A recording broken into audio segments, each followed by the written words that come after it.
Adapun ciri-ciri orang munafik memang terkadang ada dalam jiwa seorang muslim, dalam diri kita. Apa diantara ciri munafik? Ya, dalam surah An-Nisa ayat 142. Ya.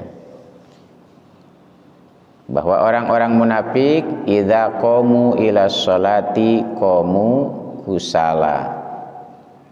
Orang munafik itu kalau mau sholat dia berat, malas, kusala, kaslan,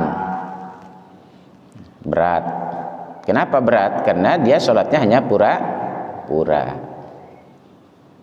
Bahkan yura'unan nas, sholatnya itu ketika ada orang lain. Sholatnya karena ingin dilihat dia seperti orang yang beriman. Kenapa? Karena di hatinya wa ma hum bimu'minin, karena hatinya tidak beriman. Maka sholatnya itu semata riya, ya, ingin dilihat orang. Yura'unan nas. Ini ciri orang munafik. Wala yadhkurunallaha illa qalila, dan dia tidak menyebut Allah kecuali sedikit. Jadi jarang menyebut Allah, jarang ingat, jarang zikrullah. Ini ciri orang munafik. Jadi berat untuk melaksanakan sholat, ini ciri orang munafik. Terlebih adalah berat melaksanakan sholat isya dan subuh. Asqalus sholawat alal munafik sholatul isya wal fajr. Jadi sholat yang berat dilaksanakan oleh orang-orang munafik adalah sholat isya dan subuh. Ini ciri orang munafik. Nah, bagaimana kalau sampai ditinggalkan? Bukan ciri munafik lagi kalau ditinggalkan. Ini beratnya saja, merasa berat untuk melaksanakan sholat isya dan subuh, ini ciri munafik. Nah, ikhwatal imanullah, oleh karenanya takwa itu kita melakukan ketaatan kepada Allah berdasarkan cahaya Allah, berdasarkan petunjuk Allah. Bagaimana kita melakukan ketaatan kepada Allahnya? Tentu berdasarkan petunjuk Allah. Sebab ketika kita melakukan ketaatan menyimpang dari petunjuk Allah, maka bukan taat, ujungnya akan berakhir dengan kemaksiatan. Tujuannya untuk beribadah kepada Allah tetapi tidak melalui cahaya Allah, tidak melalui petunjuk Al-Quran, tidak melalui contoh Rasulullah SAW. Karena dalam hal ibadah Ibnul Qayyim Al-Jauziyah menyatakan wa madaruhu bil amri Rasulillah. Petunjuknya berdasarkan ya petunjuk Rasul. La bil hawa wa nafsi wa syayatin, bukan mengikuti hawa nafsu dan tuntunan syaitan. Nah, maka dalam melaksanakan ketaatan ini adalah berdasarkan cahaya yang benar. Apa cahaya yang benar? Al-Quran, hudan. Al-Quran sebagai hudan, petunjuk, wa nur, dan sebagai cahaya. Sehingga dengan cahaya jelas mana yang hak, mana yang batil, mana yang baik, mana yang buruk. Nah, kita ketika gelap ada cahaya listrik ini jadi terang, sehingga yang tidak kelihatan bisa kelihatan, yang tersembunyi bisa menjadi terang. Ini dengan cahaya. Maka Umar bin Khattab radhiyallahu an ketika menulis surat untuk anaknya yaitu Abdullah bin Umar, beliau mewasiatkan usika bitaqwallah, hendaklah engkau bertakwa kepada Allah dan bersyukur kepadanya. Jadi bertakwa kepada Allah dan bersyukur kepadanya.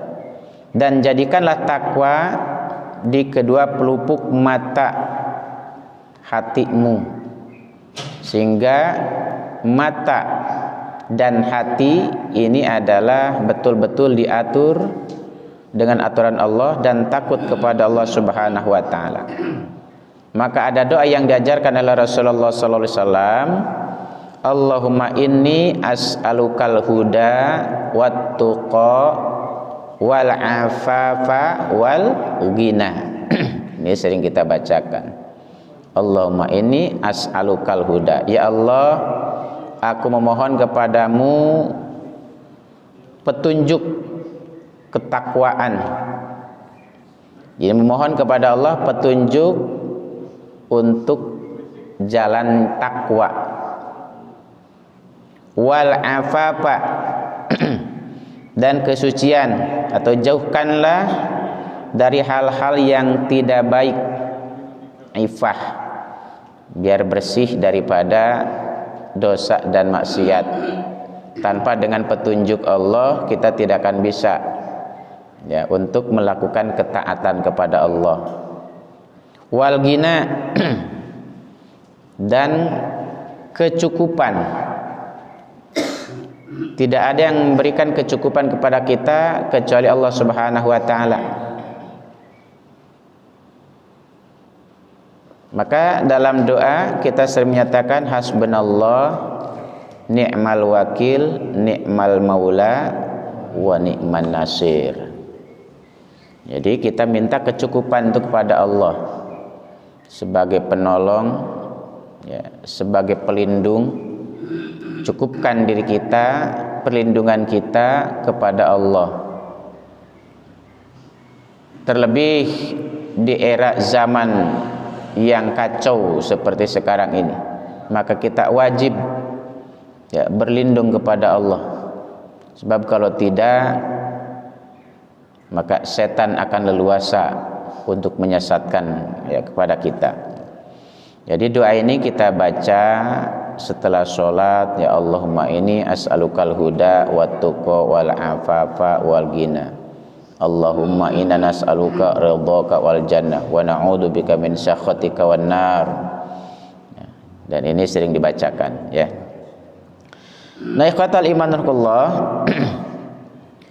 Lalu ketika kita berbicara masalah takwa, apa sih kiat-kiat untuk meraih ketakwaan? Gimana caranya agar kita menjadi orang yang bertakwa? Maka yang harus kita lakukan yang pertama adalah menuntut ilmu syar'i. Lalu setelah kita mendapatkan ilmu itu diamalkan. Dituntut dulu ilmunya, sebab berilmu sebelum beramal ini adalah wajib. Seperti halnya berilmu sebelum berbicara. Kalau kita berbicara sebelum berilmu, maka bisa sesat. Apa yang kita katakan tidak sesuai dengan Al-Quran dan Sunnah Rasulullah Sallallahu Alaihi Wasallam. Maka berilmu sebelum berbicara, berilmu sebelum kita berbuat, sehingga apa yang kita perbuat sesuai dengan ilmu. Yang dimaksud dengan ilmu sini adalah Al-Quran dan Sunnah Rasulullah Sallallahu Alaihi Wasallam. Maka ini yang dinyatakan dengan hadis thalabul ilmi fardhatun ala kulli muslimin, bahwa menuntut ilmu adalah wajib kepada setiap kaum muslimin. Ini yang dimaksud adalah ilmu syar'i, ilmu agama, ilmu syariat. Lalu diamalkan. Sebab man katamal ilma mal'unun, orang yang tidak mau mengamalkan ilmu, yang menyembunyikan ilmu, ya dilaknat. Seperti Yahudi dia baca dalam Taurat ketika ada orang yang berzina, contoh saja zina muhsan, dia tahu bahwa orang pelaku zina muhsan wajib dirajam, dilempari sampai mati. Tetapi mereka mengotak-atik Taurat, sehingga dibuatlah aturan sesuai dengan syahwat mereka. bagaimana agar orang ketika berzina, melakukan zina muhsan itu tidak dirajam. Maka mereka dengan cara mencoret-coret mukanya, lalu dipermalukan, lalu dinaikin unta dengan kepalanya ke belakang, sehingga mereka terbebas daripada jeratan had, rajam. Nah, ketika mereka ingin memutuskan hukum itu, mereka berpura-pura tidak tahu ada hukum rajam, sehingga dia menyuruh seorang datang kepada Nabi, wahai Muhammad, bagaimana ketika orang yang melakukan zina, cara melakukan hukumannya? Kata Rasul, coba datangkan orang yang ahli dalam Taurat, didatangkan dan dia dibacakan. Ternyata ada di dalam Taurat itu tentang hukum rajam. Maka kata Rasul, parjumu, rajamlah dia. Tadinya dia datang kepada Rasul itu agar Rasul memutuskan sesuai dengan selera dia, ya, dengan selera dia, sehingga tidak ada hukum rajam. Nah, ini adalah cara Yahudi.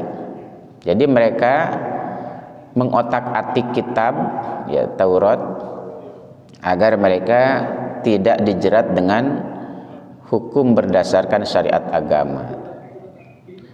Nah, ikhwatal imanullah, maka dalam Islam, man katamal ilma mal'unun, siapa yang menyembunyikan ilmu, maka dia akan dilaknat. Karena semua sudah dijelaskan, ya, tentang perintah sudah dijelaskan, tentang larangan pun sudah dijelaskan.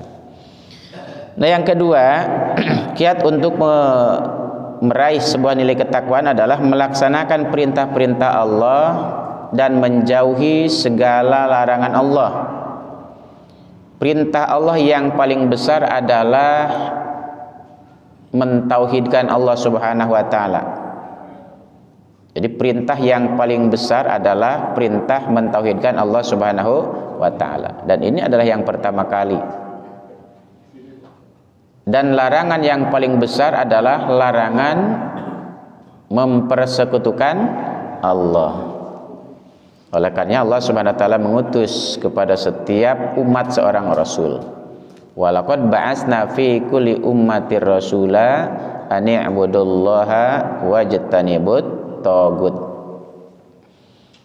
Dan Allah mengutus kepada setiap umat seorang rasul yang tugasnya adalah menyerukan beribadah kepada Allah, ayat tauhidillah, mengesahkan Allah dalam menjalankan ibadahnya. Wajtanibut tagut, dan menjauhi tagut. Tagut itu sesuatu yang disembah selain Allah Subhanahu wa taala. Maka ketika manusia mempertuhankan selain Allah, maka inilah dosa yang paling besar. Maka larangan yang paling besar adalah mempersekutukan Allah. Kemudian, kalau ingin menjadi orang yang bertakwa, maka bergaulah dengan orang-orang yang soleh. Jangan bergaul dengan orang-orang yang salah. Orang bergaul dengan tukang minyak wangi, walaupun dia tidak beli minyak wanginya, paling tidak kecepretan wanginya iya. Jadi kalau kita bergaul dengan orang baik, insya Allah akan terbawa baik. Kalau kita bergaul dengan orang yang jahat, insya Allah juga bisa terbawa jahat. Kecuali kalau kita bergaul dengan orang yang jahat, tujuannya adalah untuk, ya, untuk berdakwah, untuk mengajak dia. Tapi kalau tidak, maka akan terbawa jahat. Maka janganlah bergaul dengan orang jahat kalau kita tidak bisa untuk mengajak dia menjadi baik, malah akan terbawa jahat.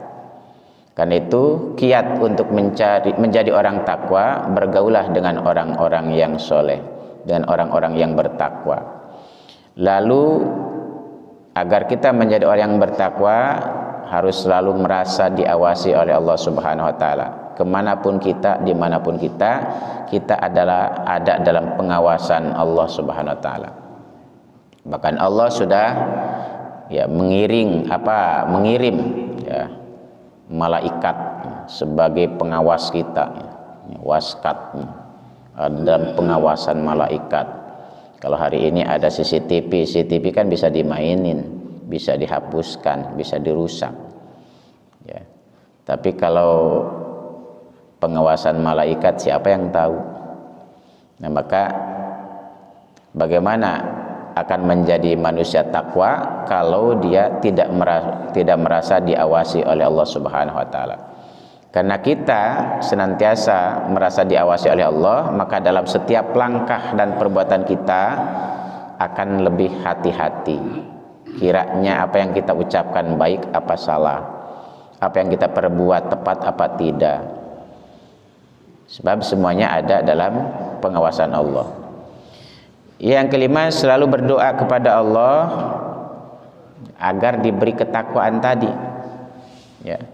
Sehingga doa tadi, Allahumma inni as'alukal huda wat tuqa wal afafa wal ghina. Sering berdoa kepada Allah agar kita diberi ketakwaan, sehingga dengan takwa itu kita tidak lagi berat untuk melakukan kebaikan-kebaikan, ketaatan-ketaatan. Akan berat kita melakukan kebaikan kalau kita tidak diberikan kemudahan oleh Allah. Maka ada doa yang sering kita sampaikan, yang sering kita bacakan, Allahumma inni a'udzubika minal kasali wasu'il kibar. Kalau manusia sudah malas apa saja ya udah malas, udah bangun malam malas. Tapi kalau kita tidak memutuskan, artinya tidak membiarkan untuk tidak bangun malam, maka bangun malam itu insya Allah tidak akan berat. Makanya kenapa Rasulullah SAW mengajarkan kepada sahabat, ayuhan nas, hai manusia, absus salam bainakum, tebarkanlah salam di antara kamu sekalian. Ketika berjumpa kita ucapkan salam ya. Ila man arabta aw lam ta'rif, baik kepada orang yang kita kenal ataupun tidak, ucapkan salam. Enggak usah pilih-pilih, kecuali kalau jelas-jelas mereka ya bersalib, jangan ngucapin salam ya, la tabda'us salam. Enggak boleh kita mengucapkan assalamualaikum kepada mereka. Ini pakai peci, pakai sarung, masa sih gitu ya. Ya, kita ucapkan salam, absus salam bainakum. Wat imut ta'am, lalu berikan makan kepada orang yang membutuhkan, yang kelaparan. Jangan berikan makan kepada orang yang kenyang, nggak ada gunanya. Orang kenyang dikasih makan nggak ada gunanya. Orang lapar dikasih makan walaupun singkong, lebih baik bagi dia daripada roti mimpi. Pengen makan roti hanya mimpi doang gitu, yang ada singkongnya lebih nikmat gitu. Berikan kepada orang yang membutuhkan. Lalu wasalul arham, bangun tali silaturahim, jangan memutuskan tali silaturahim. Ini adalah merupakan satu pintu pintu-pintu atau pembuka daripada pintunya surga Allah Subhanahu wa taala. Lalu wasalul lail wa nasuniyam, salatlah di malam hari sedang orang-orang dalam keadaan tidur.